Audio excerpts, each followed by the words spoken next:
Well, our road warriors have been crisscrossing the country as well with the candidates for months. Three of them join me now. Ali Vitale in Monticello, Florida. Mike Memoli in Des Moines. And Monica Alba here with me in Washington. So, Mike, let me start with you on health care. It does seem as if in the last 3 months, the moderates or the pragmatists are suddenly winning the fight over the progressives. 6 months ago, the progressives were winning, and Medicare for All looked like it was on. Now it does look like suddenly the Biden side of the argument is winning the day. And, you know, Ali Vitale, it's interesting, the more you talk to voters about health care, you know, they're not talking about Medicare for All, right? They're not talking about a political legislative fight. It is interesting. You hear what our embeds heard. Well, look, I wish price of prescription drugs were down. I wish I could have better access to this doctor, but have this. What they don't want is to have the whole system change again. I guess that's the one thing I seem to hear. Yeah, well, let me show you how Elizabeth Warren, Monica, tried to sell her plan to implement the plan, right? She had to put out a second plan, essentially, to revise how to pay for Medicare for All. Take a listen. Now, Monica, we should do a little fact checking there. Basically, Elizabeth Warren is that 135 million people is basically the population of Medicare and Medicaid. Right. You know, so she's essentially saying everything we have here, I'm just going to put it all under the same umbrella and we'll call it Medicare for All. And that's what a lot of the other Democrats were running on this issue. So has that kind of, have people... Let me ask this, are we overestimating the importance of... The voters just want to hear you're going to fight for more health care. Right. Are we overestimating, oh, it's Medicare for All? No, it's Medicare Right. Plus. And while voters, I'm sure, love to hear Senator Elizabeth Warren say, I have a plan for that, they're like, great, I'm glad you have a plan. The details are a little bit more complex, potentially, and some people are calling for that, but others, exactly, are more focused on the actual broad umbrella approach. Mike Memoli, are the Biden folks frustrated that it seems as if Democratic primary voters have forgotten how hard implementing Obamacare is, and still hasn't been? Because it does seem to me that that's gotten lost, at least from some wings of the party, as if, oh, you guys took the easy way out. And you're like, does anybody remember what that was like? No. So, Mike, then Elizabeth Warren is right. Joe Biden is using Republican talking points to criticize Medicare for All? I'm teasing.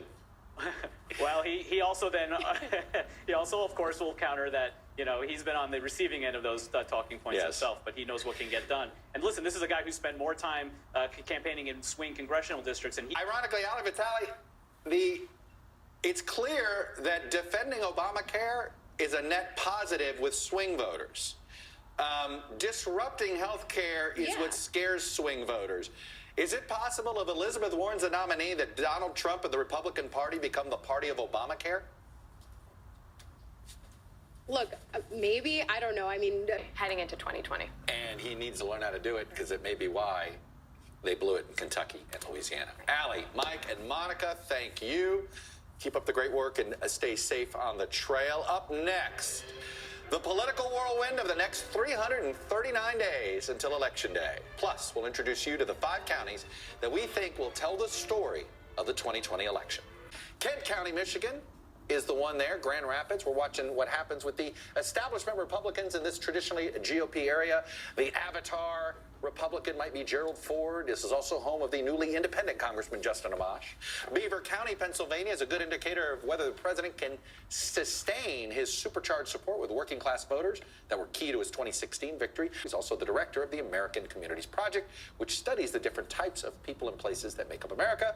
And he just got back from one of those counties, so we're watching Beaver County, Pennsylvania. Dante, hello, sir. Hello.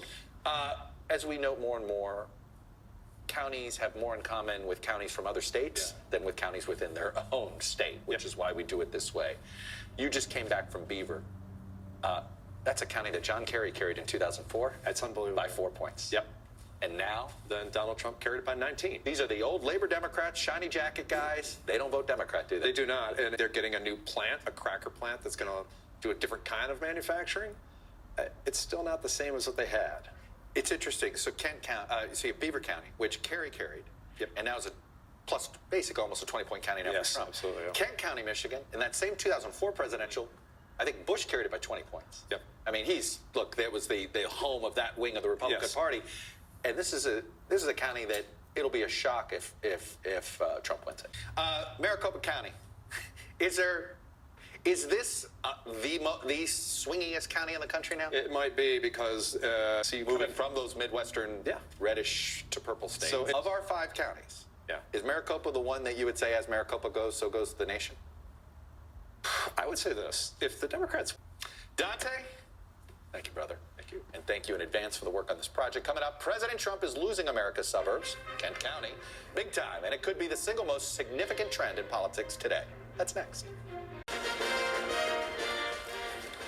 Welcome back in today's 2020 Vision. Buckle up. Now that Thanksgiving is here and gone, the clock is really ticking to the end of the year and the beginning of 2020 voting. The holidays are just a few weeks away, one slightly less week than normal because of the late Thanksgiving. Hanukkah will be here in 23 days, Christmas in 26, Kwanzaa in 27.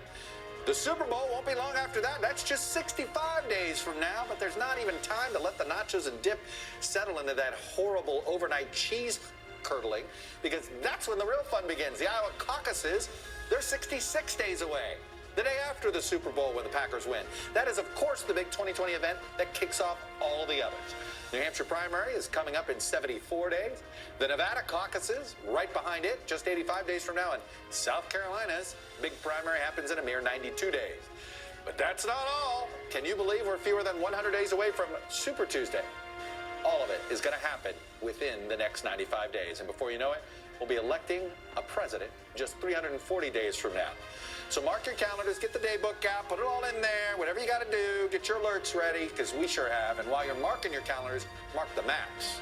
When we come back, our look at where this presidential race is going to be told. The story is going to be told and why. We'll be right back. Welcome back. That was our South Carolina embed, Jordan Jackson, putting her finger on one of the absolutely key things we're watching in 2020. She's there in South Carolina, Charleston. When I think of the suburbs and I think of South Carolina, it is what's happened in Charleston that you're seeing happening across the Sun Belt, really across the country. American suburbs are changing fast. Republicans are seeing advantages they used to have there go away.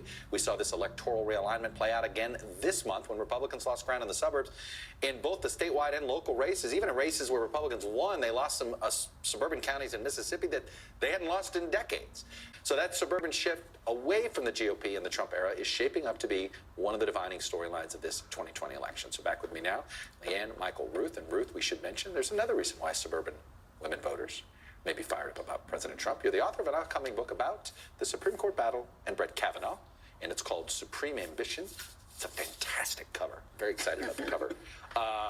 It's rare that words, it's rare that the words, you don't have a photo and yet the words, it's a very compelling They cover. did a great job with the cover. And I'm sure they did, you did a great job with the words in there. How much of a galvanizing moment was the Kavanaugh hearings, do you think, for suburban women? Michael Steele, do you think your party's Republicans, the suburban women problem, is more Trump or more positional?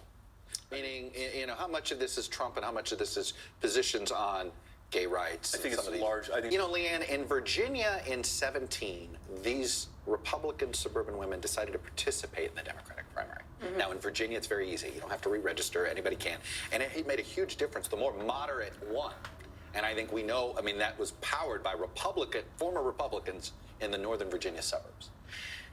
Have we seen evidence yet that these suburban are going to vote in the primaries? Because if they do, then suddenly Michael Bloomberg makes sense to me, right? He is the avatar for that.